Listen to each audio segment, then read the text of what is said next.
ተፈጥሯዊውን ሀቅ መርምሮ ነባራዊውን እውነት አፈትሾ በአዲስ ሐሳብ የመጣው የመደመር ጽንሰ ሐሳብ የትውልድ ከትናንት የተዋሰውን ትሩፋት ከመንገድ ያስቀረውን ስህተት እንዲረዳና ነገውን በተስፋና በአዎንታ እንዲያሰምር የእይታ ለውጥን ይዞ መጥቷል።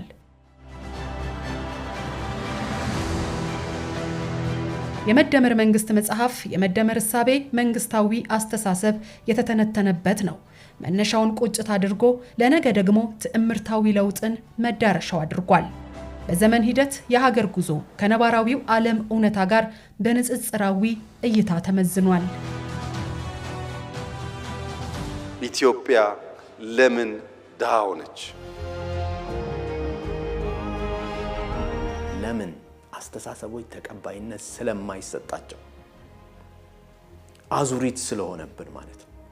ስለዚህ የሱ ሐሳብ ራይረባ እነከሌ ሞክረውታል፣ ራይረባ እነከሌ እንደዚህ ያርገውት ሞክረውት እኮ አልተሳካላቸው፣ ራይረባ እየተባለ ስንት ዓመት ዘለቀ እና ሐሳብ ላይ ስናነሳ ሐሳብ ነው ዓለምን የሚቀይረው።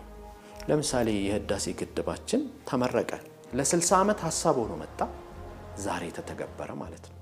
ሐሳብ from the scratch እንደሚሉት ፈረንጆች በአንድ ጭረት ነው የሚነሳው። ያን ሐሳብ ተቀባይ ካገኘ